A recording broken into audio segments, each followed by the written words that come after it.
आज की इस वीडियो में हम बात करेंगे जो हमारी क्लास 12th की पॉलिटिकल साइंस है। इसका जो सेकंड चैप्टर है द एंड ऑफ बाइपोलरिटी यानी कि दो ध्रुवीयता का अंत। इस चैप्टर के हम मोस्ट इंपॉर्टेंट क्वेश्चन डिस्कस करेंगे। इसमें हम शॉर्ट क्वेश्चन और लॉन्ग क्वेश्चन दोनों तरह के क्वेश्चन को डिस्कस करेंगे। मैंने जो भी इस चैप्टर से क्वेश्चन बनते हैं सारे ले लिए हैं, तो वीडियो को आप बहुत ध्यान से देखिए। आपका जो एग्ज़ाम आने वाले हैं उसके लिए ये वीडियो बहुत ही हेल्पफुल होने वाली है, तो वीडियो को बहुत ध्यान से देखना है, ठीक है। टेलीग्राम ग्रुप में जुड़ जाइए आप। Class 12th ESP new group नाम से हमारा टेलीग्राम पे ग्रुप है। वहाँ पे आपको लेटेस्ट जो वीडियोस होती है उसकी सारी लिंक और सारी अपडेट आपको वहाँ मिल जाया करेगी। मेरा नाम है सत्येंद्र प्रताप, और आपको कुछ डाउट हो, कुछ पूछना हो तो आप कमेंट कर सकते हैं, या आपको मुझसे बात करनी हो तो आप मुझे मैसेज कर सकते हैं। एकलव्य स्टडी पॉइंट ये मेरा यूज़र नेम है इंस्टाग्राम पे, आप वहाँ फॉलो कर सकते हैं, वहाँ पे मुझे मैसेज कर सकते हैं। चलिए स्टार्ट करते हैं वीडियो को। सबसे पहला क्वेश्चन आपके सामने स्क्रीन पे है, क्वेश्चन नंबर 1 कि बर्लिन की दीवार कब बनी थी और ये किसके बीच में विभाजन का प्रतीक थी। तो बर्लिन की दीवार जो थी ये बनी थी 1961 में, 1961 में। और ये दीवार जो थी ये पूंजीवादी विश्व और साम्यवादी विश्व के बीच में विभाजन का प्रतीक थी, क्योंकि आपको पता है इस दीवार के एक तरफ USA तो दूसरी तरफ USSR, इनका खेमा बटा हुआ था, ठीक है। इस तरीके से दीवार थी, और इस दीवार की लंबाई 150 किलोमीटर थी। यह 28 वर्षों तक खड़ी रही और 9 नवंबर 1989 को इसको तोड़ दिया गया था वहाँ की आम जनता के द्वारा। तो ये पॉइंट भी आपको याद रखने हैं। इसमें से देखिए कई बार क्या होता है, आपसे शॉर्ट क्वेश्चन बना के भी क्वेश्चन पूछ सकते हैं। मान लीजिए MCQ भी बना सकते हैं, बताइए कि बर्लिन की दीवार को कब गिराया गया था। तो 9 नवंबर 1989 को गिराया गया था, ठीक है। और ऑप्शन में आपको कई सारी डेट दे देंगे, बोल देंगे बताओ कौन सा सही है, तो आपको वहाँ पे भी चूज़ करना होगा। तो अगर आप यहाँ पे समझ जाते हो, सारे पॉइंट याद कर लेते हो, तो क्वेश्चन कैसे भी घुमा दें आप आराम से जवाब दे पाओगे। दूसरा क्वेश्चन है कि दूसरी दुनिया के देश किन्हें कहा जाता है। तो देखिए क्या था कि आपने पढ़ा होगा कि जब सेकेंड वर्ल्ड वॉर ख़त्म हुआ था तो उसके बाद दुनिया जो थी दो गुटों में बट गई थी, ठीक है। एक तरफ USA यानी अमेरिका, एक तरफ USSR यानी कि सोवियत संघ। तो ऐसे में जो सोवियत संघ वाला गुट था उसको कहा जाता था दूसरी दुनिया, ठीक है। ये आपको याद रखना है। तो चलिए एक बार समझते हैं। दूसरे विश्व युद्ध के बाद पूर्वी यूरोप के देशों की राजनीतिक और सामाजिक व्यवस्था को सोवियत संघ के जो समाजवादी तर्ज थी उस पर डाला गया था। यानी जो पूर्वी यूरोप के देश थे उनमें सोवियत व्यवस्था लागू करवाई गई थी, ठीक है। देशों के इस समूह को क्या कहा जाता था, दूसरी दुनिया के नाम से जाना जाता था, या फिर इसको हम सोवियत खेमे के देश भी कहते हैं, या फिर इसको सोशलिस्ट ब्लॉक के देश भी कहा जाता है, ठीक है। इसको हम पूर्वी गठबंधन के देश भी कह सकते हैं, पूर्वी खेमे के देश भी कह सकते हैं। इसके कई सारे नाम हो जाएंगे, तो आपको पेपर में अगर किसी भी नाम से पूछे तो आपको कंफ्यूज नहीं होना, आंसर एक ही आएगा सब में, ठीक है। और इस खेमे का जो नेता था, लीडर था, वो कौन था, USSR यानी कि सोवियत समाजवादी सोवियत गणराज्य, या फिर और शॉर्ट में कहो तो सोवियत संघ आप बोल सकते हो, ठीक है। अगला है कि सोवियत प्रणाली से क्या अभिप्राय है। तो देखिए सोवियत प्रणाली क्या थी, इसमें ना समाजवाद की बातों को रखा गया था और समतामूलक समाज के आदर्श पे आधारित व्यवस्था को हम क्या कहते हैं, सोवियत प्रणाली कहते हैं। अब एक क्वेश्चन ये भी आता है कि ये जो USSR है ये कैसे बना, या सोवियत व्यवस्था कैसे आई। तो देखिए क्या हुआ, 1917 में रूस में क्रांति हुई थी जिसको समाजवादी क्रांति या फिर बोल्शेविक क्रांति के नाम से जानते हैं। ये जो क्रांति हुई थी ये किसके खिलाफ हुई थी, पूंजीवादी व्यवस्था के खिलाफ, यानी पूंजीवादी व्यवस्था का इसमें विरोध हुआ था और इसमें समाजवाद और समतामूलक समाज की बातें की गई थी, ठीक है। इसके हाँ एक क्वेश्चन शॉर्ट में ये भी आ सकता है कि बताइए जो 1917 की रूसी क्रांति थी इसके नायक कौन थे। तो व्लादिमीर लेनिन इसके नायक थे, यानी इसके हीरो थे, इन्होंने महत्वपूर्ण भूमिका निभाई थी। और एक क्वेश्चन ये भी पूछ लेते हैं कि बताइए कम्युनिस्ट पार्टी के संस्थापक कौन है। तो व्लादिमीर लेनिन जो है ये ही कम्युनिस्ट पार्टी के संस्थापक भी हैं। और ये जो क्रांति थी इसके बाद क्या हुआ, समाजवादी सोवियत गणराज्य यानी कि USSR जो था इसकी स्थापना हुई थी। तो पूरा का पूरा आपको इस एक ही मतलब क्वेश्चन में बता दिया है। अब यहाँ से आपसे देखिए 2-3 तरह के क्वेश्चन पूछ लेंगे। आपसे ये भी पूछ सकते हैं बताइए USSR का फुल फॉर्म क्या है। तो union of Soviet socialist Republic, या फिर हिंदी में बोले तो समाजवादी सोवियत गणराज्य। एक तो ये पूछ सकते हैं। दूसरा आपसे ये पूछ सकते हैं कि बताइए जो रूसी क्रांति हुई थी वो किसके विरोध में हुई थी। तो आप क्या कहोगे कि पूंजीवादी व्यवस्था के विरोध में हुई थी।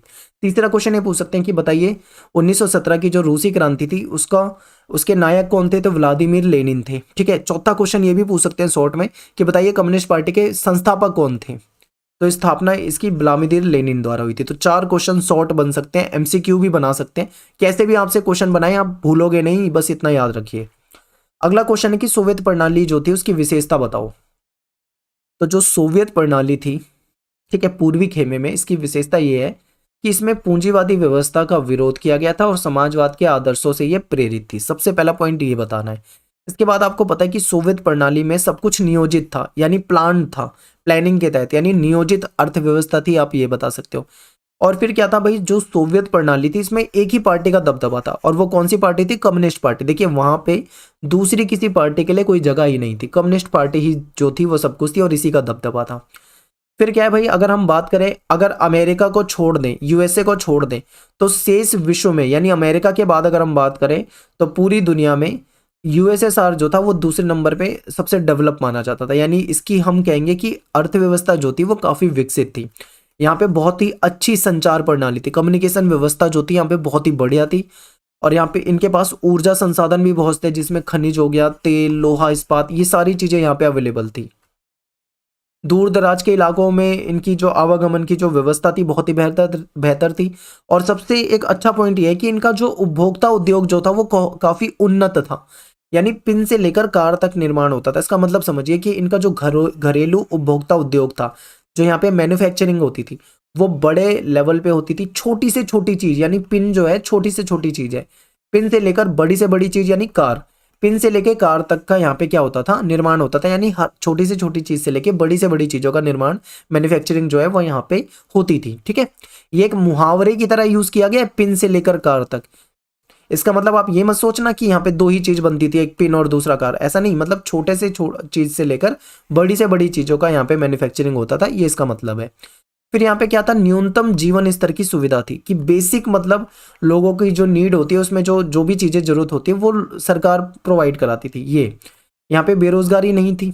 स्वास्थ्य जो हेल्थ सर्विस होती है वो बहुत अच्छी थी, हॉस्पिटल वगैरह, मेडिसिन वगैरह सब कुछ अवेलेबल था। एजुकेशन बहुत अच्छी थी, शिक्षा बहुत बढ़िया था। मिल्कियत का प्रमुख रूप राज्य का स्वामित्व होता था, यानी जो सत्ता जो है, ठीक है, इसमें जो राज्य है, राज्य का मतलब सरकार, यही मतलब इसी के पास सारा अधिकार होता था। और उत्पादन के साधनों पे पूरी तरीके से राज्य का नियंत्रण था। राज्य यानी कि सरकार जो है वो पॉलिसी बनाती थी सबके भले को देखकर। ठीक है, तो ये तो हो गई इसकी विशेषताएं। तो अब देखो यहाँ पे मैंने पॉइंट बता दिए बहुत सारे, लेकिन पेपर में इतने सारे पॉइंट नहीं लिखने। पेपर में ये क्वेश्चन आएगा, अगर लॉन्ग क्वेश्चन में आता है तो ये आता है 6 मार्क्स में। 6 मार्क्स में आता है तो ओनली 6 पॉइंट आपको लिखने। ठीक है, कितने लिखोगे? Only 6 point. मान लीजिए 4 मार्क्स में क्वेश्चन आता है तो ओनली 4 पॉइंट आपको लिखने और उसको एक्सप्लेन कर देना थोड़ा थोड़ा, दो दो तीन तीन लाइन में। ठीक है, अब बात करते हैं कि सोवियत संघ के विघटन के कारण क्या थे, और या फिर कई बार क्वेश्चन आ जाता है कि विघटन के परिणाम क्या थे। तो सबसे पहले कारण को डिस्कस करेंगे, फिर हम परिणाम को डिस्कस करेंगे। ठीक है, तो देखिए आपके दिमाग में क्वेश्चन आएगा कि आपने जस्ट अभी ये पढ़ा है कि सोवियत संघ में सब कुछ इतना बेहतर था। जैसे आपने पढ़ा कि भाई बहुत अच्छी यहाँ पे प्लान्ड अर्थव्यवस्था थी, कम्युनिस्ट पार्टी जो थी सब कुछ व्यवस्था सही चल रही थी, विकसित अर्थव्यवस्था थी, संचार प्रणाली बहुत अच्छी थी, ऊर्जा संसाधन बहुत सारे थे, बेरोजगारी नहीं थी, ठीक है, लोगों को न्यूनतम जीवन स्तर की सुविधा थी, एजुकेशन अच्छी थी, स्वास्थ्य सुविधा अच्छी थी, सब कुछ इतना अच्छा था। तो सोवियत संघ का विघटन क्यों हो गया? तो इसे समझिए। देखिए यहाँ पे क्या था, शुरू में सब कुछ अच्छा था, लेकिन धीरे धीरे धीरे धीरे यहाँ पे व्यवस्था जो थी वो बिगड़ने लगी थी। ठीक है, इसलिए यहाँ इसका इसका जो है बाद में विघटन हो गया। तो देखिए नागरिकों की राजनीतिक और आर्थिक आकांक्षाओं को पूरा ना कर पाना, यानी यहाँ की जो सरकार थी, ठीक है, यानी जो सोवियत सरकार थी, जो सत्ता थी, वो यहाँ पे जो नागरिकों की जो राजनीतिक और आर्थिक आकांक्षाएं थी उसको पूरा करने में असमर्थ थी, पूरा नहीं कर पा रही थी। दूसरा क्या था, सोवियत संघ में सब कुछ अच्छा था शुरू में, लेकिन बाद में नौकरशाही का शिकंजा कसता चला गया, यानी जो ब्यूरोक्रेट्स होते हैं, ब्यूरोक्रेसी जो है वो बहुत ही उसके हाथ में सब कुछ चला गया था, यानी जो इनके अधिकारी लोग होते हैं सब कुछ इनके अनुसार होने लगा था, तो इनका शिकंजा कसता चला गया। फिर कम्युनिस्ट पार्टी का अंकुश, आपको पता है कि यहाँ पे एक ही पार्टी को शासन की अनुमति थी, वो थी कम्युनिस्ट पार्टी। तो कम्युनिस्ट पार्टी जो थी वो कहीं ना कहीं मतलब उसका नियंत्रण था, वो अपने फायदे को ही देखती थी, जनता के लिए काम नहीं कर रही थी। फिर क्या है कि संसाधन तो इनके पास बहुत सारे थे, लेकिन उन्होंने इसका ज्यादा से ज्यादा इस्तेमाल जो है हथियारों को बनाने में कर दिया था। टेक्नोलॉजी और जो बुनियादी ढांचे की बात करें तो ये पश्चिमी देशों के मुकाबले पिछड़ रहे थे। ठीक है, लेकिन ये अपनी जनता को ये बता रहे थे कि हम तो डेवलप हो रहे हैं, पर रियलिटी में ये अमेरिका के मुकाबले धीरे धीरे पिछड़ने लगे थे। फिर क्या था, आपने पढ़ा होगा कि जो सोवियत संघ था, यूएसएसआर जो था, वो 15 गणराज्यों को मिलाकर बनाया गया था, यानी 15 रिपब्लिक्स को मिलाकर बनाया था। उसमें से 15 में से एक था रूस, ठीक है, 15 में से एक था रूस, और बाकी के जो 14 थे वो क्या है, वो अपने आप को क्या महसूस करते थे कि अपने आप को कहीं ना कहीं दमित और उपेक्षित महसूस करते थे। कहने का मतलब यह है कि रूस को ही ज्यादा पावर मिली हुई थी, रूस की ही ज्यादा चलती थी, 15 में से एक रूस की, बाकी 14 जो थे उनकी उतनी वैल्यू नहीं थी। तो ये भी अपने आप को मतलब ज्यादा सही नहीं था यहाँ पे सिस्टम, यानी रूस को ही प्रमुख माना जाता था, जिससे कि जो बाकी के 14 गणराज्य हैं वो अच्छा नहीं फील करते थे। तो ये भी एक क्वेश्चन हो जाएगा यहाँ पे पॉइंट। फिर क्या है कि गोर्बाचेव जो थे, मिखाइल गोर्बाचेव, इनके सुधारों की जो नीति थी ये भी मतलब कहीं ना कहीं इसके विघटन का कारण है। देखो गोर्बाचेव जो थे वो अच्छी नीयत के साथ आए थे, ये चाह रहे थे कि सोवियत संघ में सुधार कर दें, सोवियत व्यवस्था को सुधार दें, लेकिन इनके सुधार जो थे वो उल्टे पड़ गए। यानी लोगों को इन पे भरोसा नहीं रहा था, क्योंकि इन्हें पता था कि गोर्बाचेव जो है बेशक से वो अच्छे इंसान हो, लेकिन वो हैं तो कम्युनिस्ट पार्टी के, और कम्युनिस्ट पार्टी से लोगों को बिल्कुल नफरत हो गई थी, वो समझ चुके थे कि कम्युनिस्ट पार्टी उनके भले के लिए नहीं कर रही, इसलिए इनके सुधार भी उल्टे पड़ गए। फिर क्या है, अर्थव्यवस्था जो थी इनकी गतिरुद्ध हो गई थी, रुक गई थी, और उपभोक्ता वस्तुओं की यहाँ पे कमी हो गई थी। सोवियत संघ एक समय में उपभोक्ता वस्तुओं को बाहर निर्यात करता था, लेकिन इस समय इनकी हालत इतनी खराब हो गई थी कि ये बाहर से उपभोक्ता वस्तुओं को मतलब खरीदने पे मजबूर हो रहे थे। फिर क्या है, राष्ट्रवादी भावना और संप्रभुत्व के इच्छा का उभार। क्या हुआ कि यहाँ की जनता जो थी इसको ये बताते थे ये सभी कि सोवियत संघ जो है वो डेवलप हो रहा है, विकास कर रहा है, लेकिन बाद में उनको पता लगा कि सोवियत संघ तो पिछड़ गया। तो कहीं ना कहीं उनके अंदर भी मतलब ये भावना आई कि इनके साथ धोखा हुआ है, कम्युनिस्ट पार्टी ने इनके साथ धोखा हुआ है, तो इसीलिए राष्ट्रवादी भावना उनके अंदर पनपी और सबने मिलकर इसका विरोध करा। फिर क्या है, सोवियत प्रणाली का सत्तावादी होना, इनकी जो सोवियत व्यवस्था थी वो सत्तावादी हो गई थी। सत्तावादी का मतलब क्या होता है कि जो लोग सत्ता में बैठे होते हैं, जब वो लोग केवल अपना बेनिफिट देखें, केवल अपना फायदा देखें, और जनता को नुकसान हो रहा है तो जनता को नुकसान होने दें, जनता से उन्हें कोई फर्क ही ना पड़े, बस अपना अपना फायदा देखे, तो इसे बोलते हैं सत्तावादी होना। यानी यहाँ की जो सरकार थी वो सत्तावादी हो चुकी थी, और जो सोवियत संघ में जो कम्युनिस्ट पार्टी थी वो जनता के प्रति जवाब दे नहीं थी। तो इतने सारे नकारात्मक पॉइंट है, नेगेटिव पॉइंट है, जिससे आप बता सकते हो कि सोवियत संघ का विघटन हो गया। ठीक है, तो इनमें से देखो अब यहाँ पे बहुत सारे पॉइंट है। 6 मार्क्स में आता है क्वेश्चन तो 6 पॉइंट लिखो, 4 मार्क्स के क्वेश्चन में आता है तो 4 पॉइंट लिखो। ठीक है, और उसको अच्छे से एक्सप्लेन करो। ये है कि 6 मार्क्स के क्वेश्चन में आता है तो आप 1 पॉइंट एक्स्ट्रा लिख सकते हो, 7 लिख देना, 4 की जगह 5 लिख देना, पर इससे ज्यादा बड़ा मत लिखना, क्योंकि मार्क्स आपको कोई एक्स्ट्रा नहीं मिलेंगे। अगला है सोवियत संघ के विघटन के क्या परिणाम हुए। तो देखो जैसे ही सोवियत संघ खत्म हुआ, आपको पता है कि 2 महाशक्तियां थी, एक तरफ था अमेरिका और एक तरफ था यूएसएसआर। जब यूएसएसआर यानी सोवियत संघ खत्म हो गया तो क्या हुआ दुनिया में, सबसे पहले तो ये था कि शीत युद्ध खत्म हो गया, क्योंकि इन दोनों के बीच में ही कंपटीशन चल रहा था, जिसको शीत युद्ध के रूप में जानते हैं। जब यूएसएसआर खत्म हो गया तो शीत युद्ध भी खत्म हो गया। फिर क्या है, दोनों के बीच में हथियारों को लेकर होड़ थी, पर अब सोवियत संघ खत्म हो गया तो हथियारों की होड़ जो थी वो भी क्या हो गई, खत्म हो गई। फिर क्या है कि इन दोनों के बीच में विचारधाराओं की लड़ाई थी। यूएसए कहता था कि जो कैपिटलिज्म है यानी जो पूंजीवाद है वो बेहतर है, यूएसएसआर कहता था जो कम्युनिज्म है यानी जो साम्यवाद है वो बेहतर है। तो पूंजीवादी और समाजवादी साम्यवादी व्यवस्था जो है, इसको लेकर जो विचारधाराओं की लड़ाई थी ये भी खत्म हो गई। फिर क्या है, दुनिया एक ध्रुवीय विश्व बन गई। कहने का मतलब ये है कि पहले 2 ध्रुव होते थे, यूएसए और यूएसएसआर, लेकिन अब यूएसएसआर खत्म हो गया तो यूएसए ही ज्यादा ताकतवर रह गया, यानी एक ध्रुवीय विश्व बन गया। अब अमेरिका का ही वर्चस्व दिखने लगा। फिर क्या है भाई, सोवियत संघ टूट गया था, तो सोवियत संघ के टूटने से जो 15 गणराज्य को मिलाकर इन्होंने सोवियत संघ बनाया था, तो फिर वो भी उनसे अलग हो गए, यानी कि नए देशों का उदय हो गया। ठीक है, रूस जो था वो सोवियत संघ का उत्तराधिकारी बना दिया गया, और विश्व राजनीति में जो शक्ति संबंध थे वो भी धीरे धीरे बदल गए। ठीक है, तो ये सब क्या है, इसके विघटन के परिणाम है, तो ये सारे पॉइंट आप याद रखना। इसके बाद एक क्वेश्चन बहुत ज्यादा आता है आपके पेपर में, शॉक थेरेपी।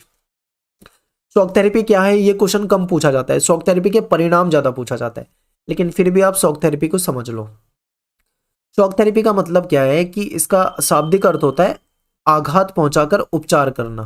ठीक है, क्या हुआ, जैसे ही साम्यवाद का पतन हो गया तो उसके बाद, ठीक है, उसके बाद क्या हुआ कि साम्यवाद के पतन के बाद जो सोवियत संघ के जो देश थे उनको कहीं ना कहीं अपनी पुरानी साम्यवादी व्यवस्था को छोड़कर पूंजीवाद की तरफ जाना था।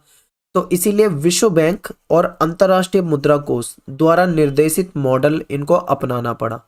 इस मॉडल के तहत ये साम्यवाद को छोड़कर पूंजीवाद की तरफ, ठीक है, पूंजीवाद की तरफ गए, यानी साम्यवादी व्यवस्था को छोड़ दिया और पूंजीवादी व्यवस्था को अपना लिया। इसी को क्या बोलते हैं, शॉक थेरेपी कहते हैं। ठीक है, समझ में आया, बिल्कुल इतना याद कर लो, 2 से 3 लाइन पेपर में आ सकता है क्वेश्चन, तो इंपॉर्टेंट है।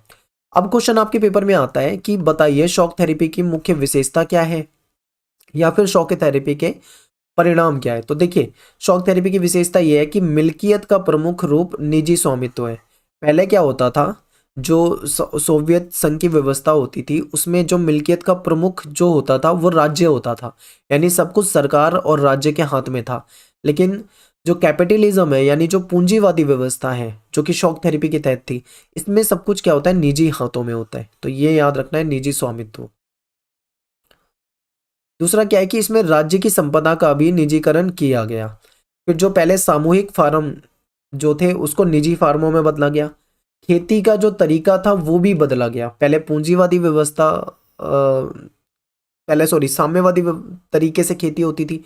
अब पूंजीवादी पूंजीवादी में क्या होता है, मशीनों का ज्यादा इस्तेमाल होता है, यानी इस तरीके से खेती की जाने लगी। फिर क्या है, मुक्त व्यापार व्यवस्था को भी अपनाया गया, क्योंकि पूंजीवाद में मुक्त व्यापार फ्री ट्रेड को बहुत ज्यादा महत्व दिया जाता है। फिर मुद्राओं की आपसी परिवर्तनीयता हुई। पश्चिमी देशों की आर्थिक व्यवस्था से इनका जुड़ाव होने लगा और पूंजीवाद के अतिरिक्त किसी भी वैकल्पिक व्यवस्था को यहाँ पे स्वीकार ना किए जाने वाली रूल थे कि आपको बस पूंजीवाद को ही अपनाना है, इसके अलावा कोई दूसरी व्यवस्था नहीं अपनानी। तो ये सब हुआ था शॉक थेरेपी के कारण। तो ये शॉक थेरेपी की मुख्य विशेषता है। अब जो है मेन क्वेश्चन सबसे ज्यादा पेपर में यही पूछा जाता है, इसे मैं कहूंगा most important question. Shock therapy के परिणाम। शॉक थेरेपी इन्होंने अपनाया था ये सोचकर कि शॉक थेरेपी को अपनाने के बाद सब कुछ अच्छा हो जाएगा, विकास कर जाएंगे, लेकिन इसके परिणाम जो थे वो अपोजिट हुए, यानी कि पूरे क्षेत्र की अर्थव्यवस्था जो थी वो तहस नहस हो गई।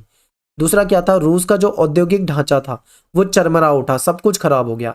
90% जो उद्योग थे, जो कि महंगे उद्योग थे, वो निजी कंपनियों को बेच दिए गए और उनकी कीमत भी बहुत ही मतलब कम कीमत में बेचे गए, औने पौने दामों पे, यानी कि रियल कीमत ज्यादा थी पर उन्हें बहुत कम पैसों में बेच दिए गए। इसे इतिहास की सबसे बड़ी गराज सेल भी कहा जाता है। ठीक है। रूसी मुद्रा जो थी रूबल, रूस की मुद्रा क्या थी, रूबल, उसमें गिरावट हो गई। गिरावट होने से क्या होगी, मुद्रास्फीति बढ़ गई, यानी कि महंगाई जो थी वो बढ़ गई थी। खाद्यान्न का इनको आयात करना पड़ा, ये इनकी हालत हो गई थी। सरकारी पहले रियायतें मिलती थी, यानी सब्सिडी मिलती थी पहले, वो सब्सिडी भी धीरे धीरे क्या हो गई, खत्म हो गई, रियायतें खत्म कर दी गई। अमीर जो थे और गरीब, अमीर जो है वो अमीर हो गए, गरीब जो है गरीब हो गए, इसलिए अमीर और गरीब के बीच में तीखा विभाजन हो गया, यानी जो अमीर थे वो ज्यादा अमीर हो गए और जो गरीब थे वो ज्यादा गरीब हो गए। तो इनके बीच में क्या हो गया, बहुत ज्यादा तीखा विभाजन हो चुका था। तो ये तो हो गए शॉक थेरेपी के परिणाम। इसके बाद एक क्वेश्चन है कि एक ध्रुवीय व्यवस्था से क्या अभिप्राय है। तो आपको पता है पहले यूएसए और यूएसएसआर दो महाशक्तियां थी। जब यूएसएसआर खत्म हो गया तो दुनिया में एकमात्र महाशक्ति अमेरिका बचा। इसी को एक ध्रुवीय विश्व कहते हैं, क्योंकि अब अमेरिका का वर्चस्व जो था वो खुलकर दिख रहा था। तो देखिए 1991 में सोवियत संघ के विघटन के बाद विश्व में अमेरिका का वर्चस्व जो था वो खुलकर सामने आया। दूसरे शब्दों में हम ये कह सकते हैं कि जब अंतर्राष्ट्रीय व्यवस्था पर कोई एकमात्र महाशक्ति का वर्चस्व हो, प्रभुत्व हो, तो इसे हम एक ध्रुवीय व्यवस्था कहते हैं। ठीक है। हालांकि आप ये मत सोचना कि अमेरिका का वर्चस्व केवल 1991 के तक ही सीमित है, बल्कि उससे पहले भी अमेरिका ने अपना वर्चस्व दिखाया है 1945 में जापान पे परमाणु बम गिराकर। ठीक है। और आपको पता है कि यूएसए ने कई बार जो यूएनओ है उसकी भी बात नहीं मानी है। तो इस तरीके से अमेरिका का वर्चस्व पहले भी दिखा था, बस फर्क इतना है कि 1991 के बाद खुलकर सामने आ गया। इसके बाद एक क्वेश्चन आपके पेपर में आता है कि प्रथम खाड़ी युद्ध, ये पहले आपके चैप्टर 3 में होता था ये, बट आपका सिलेबस बदल गया तो चैप्टर 3 से ये टॉपिक आपके चैप्टर 2 में आ गया है। तो देखिए प्रथम खाड़ी युद्ध मैं आपको बिल्कुल विस्तार से समझाऊंगा, स्टोरी समझिए। 1990 में क्या हुआ, इराक ने कुवैत पर कब्जा कर लिया।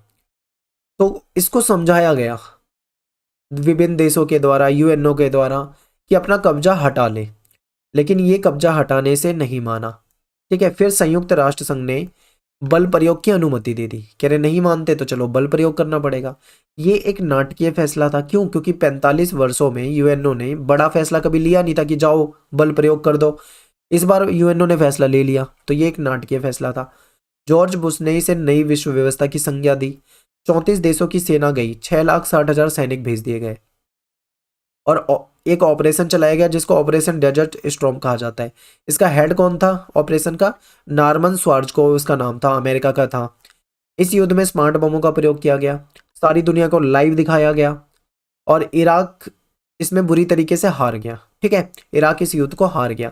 इससे पता लगा कि अमेरिका की ताकत जो है वो बहुत ज्यादा है और लाइव प्रसारण इसलिए किया गया ताकि दुनिया को उसकी ताकत का अंदाजा लगे। और इसी घटना को हम क्या बोलते हैं, प्रथम खाड़ी युद्ध कहते हैं। ठीक है, अगला क्वेश्चन है कि दूसरा खाड़ी युद्ध से क्या अभिप्राय है, और इसी में अथवा करके मैं दे देता हूं, अथवा करके ऐसे भी पूछ सकते हैं आपसे क्वेश्चन कि बताइए इराक पर अमेरिका ने हमला कब किया था और इस हमले के उद्देश्य क्या थे। तो दोनों तरह से आपसे क्वेश्चन पूछा जा सकता है। तो देखिए 19 मार्च 2003 को अमेरिका ने ऑपरेशन इराकी फ्रीडम चलाया और इराक पे क्या कर दिया, हमला कर दिया। यूएनओ ने हमले की अनुमति नहीं दी थी, यानी संयुक्त राष्ट्र ने हमले की अनुमति नहीं दी थी, लेकिन फिर भी अमेरिका ने क्या किया, हमला कर दिया। और उसमें उसके साथ 40 देश और शामिल थे। अमेरिका ने कहा कि इराक जो है वो बहुत ही खतरनाक हथियार बना रहा है, ठीक है, इसीलिए हम उस पर हमला कर रहे हैं। लेकिन बाद में ऐसे कोई सबूत मिले नहीं कि इराक ऐसा कोई कर रहा था। इसी को हम क्या बोलते हैं, द्वितीय खाड़ी युद्ध के रूप में जानते हैं। अब क्वेश्चन ये भी आ जाता है कई बार कि बताइए द्वितीय खाड़ी युद्ध के उद्देश्य क्या थे, हमले के उद्देश्य क्या थे। तो उद्देश्य थे कि तेल भंडार जो है, जैसे कि संसाधन जो है, तेल भंडार और संसाधन, इस पे कब्जा करना। दूसरा उद्देश्य था कि इराक में अपनी मनपसंद सरकार बनवाना। ठीक है, ये दो उद्देश्य थे। अगला क्वेश्चन है कि इराक पर हमले के बाद अमेरिका की कौन सी कमजोरी दुनिया को नजर आई। तो इसमें यह था कि अमेरिका जो है वो अधिक ताकतवर जरूर था और उसने इराक में हमला करके जीत भी हासिल कर ली, लेकिन वह इराक में अपनी जो कानून व्यवस्था है उसको सही से स्थापित नहीं कर पाया। इराकी जनता जो थी वो उसका विरोध करती रही, उनके विरोध को भी नहीं दबा पाया। अमेरिका ताकत के दम पर युद्ध जरूर जीत गया, लेकिन वहां पे राजनीतिक व्यवस्था को बनाने में असफल रहा। यही अमेरिका की कमजोरी थी।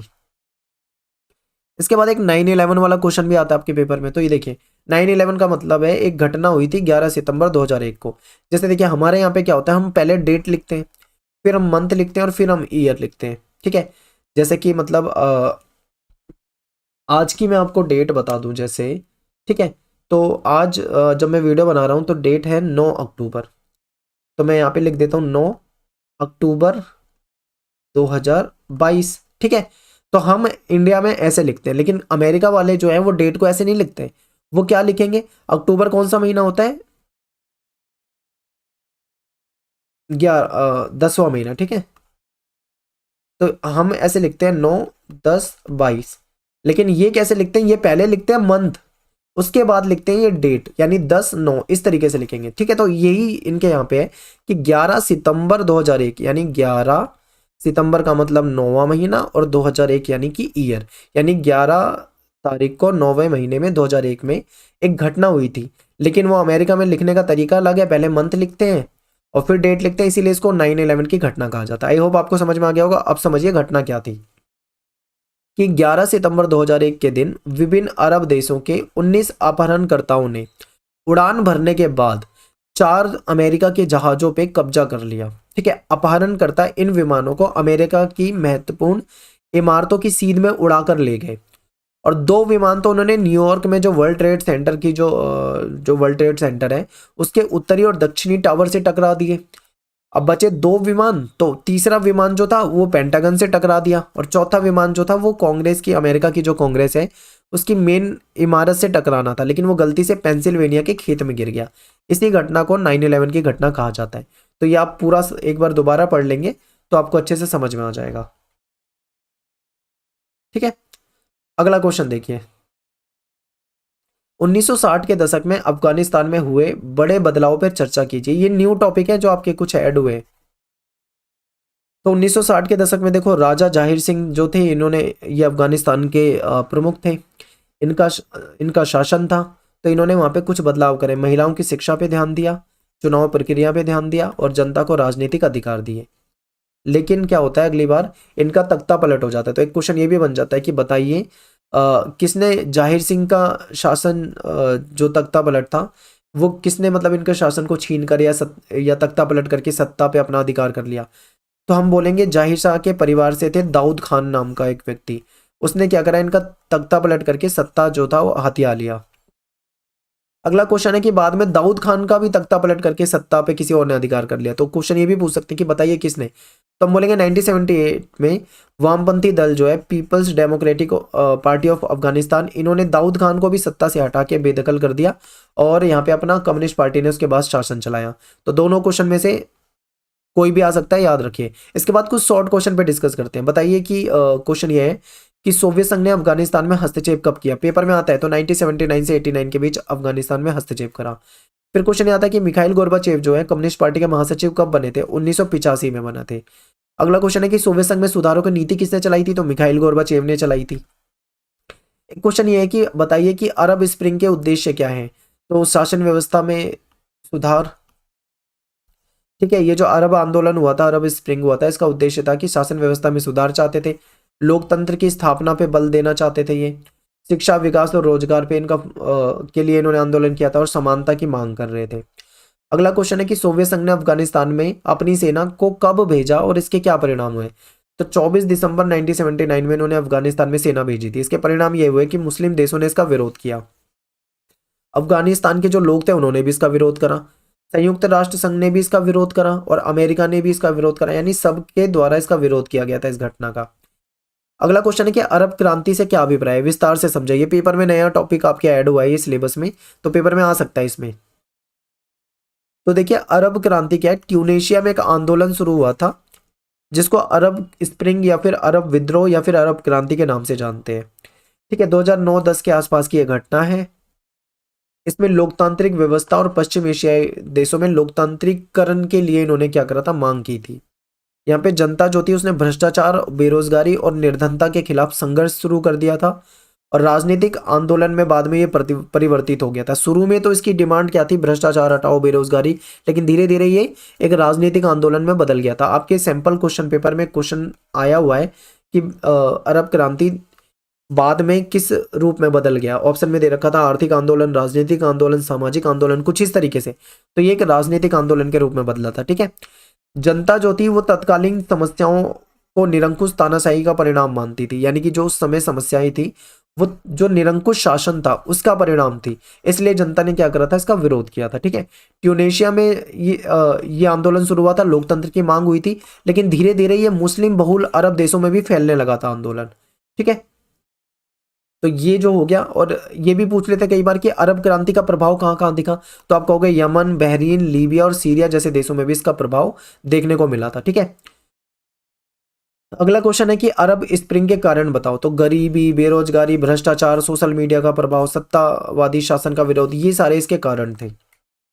ग्लासनोस्त और पेरेस्ट्रोइका से क्या अभिप्राय है। देखो ये दोनों ग्लासनोस्त और पेरेस्ट्रोइका जो है ये रशियन शब्द है, रशियन भाषा के वर्ड हैं, ठीक है।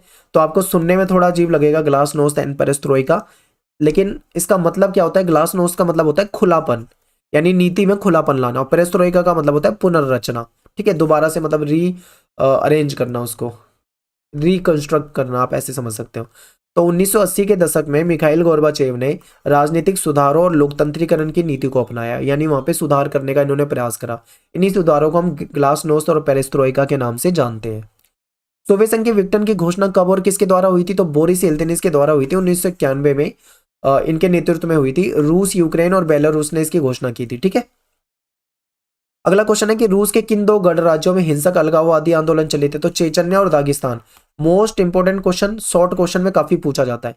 फिर एक क्वेश्चन ये है कि पूर्वी यूरोप में कौन सा देश है जो शांतिपूर्वक दो भाग में बट गया था। चेकोस्लोवाकिया, ये दो देश में बट गया था, एक चेक बन गया, एक स्लोवाकिया बन गया, ठीक है। एक क्वेश्चन है कि बाल्कन क्षेत्र जो है उसमें बताइए कौन सा देश है जो जो जहां पे गृह युद्ध हुआ और गृह युद्ध के कारण वो कई हिस्सों में टूट गया। तो यूगोस्लाविया वो देश है जहां पे गृह युद्ध हुआ था और बाद में ये कई हिस्सों में टूट गया था, जैसे बोस्निया, हर्जेगोविना, स्लोवेनिया, क्रोएशिया, इस नाम से ये बट गया था। अगला क्वेश्चन है कि मध्य एशिया में कौन सा देश है जहां पे 10 वर्ष तक गृह युद्ध चला। तो ताजिकिस्तान जो है यहाँ पे 10 वर्ष तक गृह युद्ध चला था। एक क्वेश्चन ये भी आता है कि मध्य एशियाई देश है वो क्यों बाहरी ताकतों और तेल कंपनियों के बीच में प्रतिस्पर्धा का अखाड़ा बना। तो इसके पीछे कारण है इनके पास पेट्रोलियम संसाधन है, यानी इनके पास पेट्रोल के विशाल भंडार है, और यही पेट्रोल के विशाल भंडार के कारण ये बाहरी ताकतों और तेल कंपनियों के बीच में प्रतिस्पर्धा का अखाड़ा बन चुके हैं। तो यहां से हमारा ये चैप्टर खत्म हो जाता है। अब इस चैप्टर से जो एमसीक्यू क्वेश्चन बनते हैं उसके लिए मैं आपको एक लिंक दूंगा डिस्क्रिप्शन बॉक्स में एमसीक्यू क्वेश्चन के, मैंने लास्ट ईयर बनाया था और इस चैप्टर के सारे 40+ एमसीक्यू क्वेश्चन है इंपॉर्टेंट जो वहां पे कराए हुए हैं। ठीक है, लास्ट ईयर क्या था, टर्म 1 टर्म 2 इस तरीके से एग्जाम हुआ था, तो लेकिन आपके ये जो 40+ एमसीक्यू क्वेश्चन मैं दे रहा हूँ लिंक, ये सारे आपके काम आएंगे। तो इस वीडियो के डिस्क्रिप्शन में जाके आप एमसीक्यू क्वेश्चन को भी जरूर देख लेना ताकि आपकी पूरी तरीके से तैयारी हो जाए। और आप एक बार मुझे कमेंट में ये भी बता दो कि कौन कौन से चैप्टर आपके मिड टर्म में आएंगे, तो उसके हिसाब से मैं आपके इंपॉर्टेंट क्वेश्चन बना दूंगा। तो मिलते हैं आपसे नेक्स्ट वीडियो में। थैंक्स फॉर वॉचिंग सभी को। जय हिंद, जय भारत।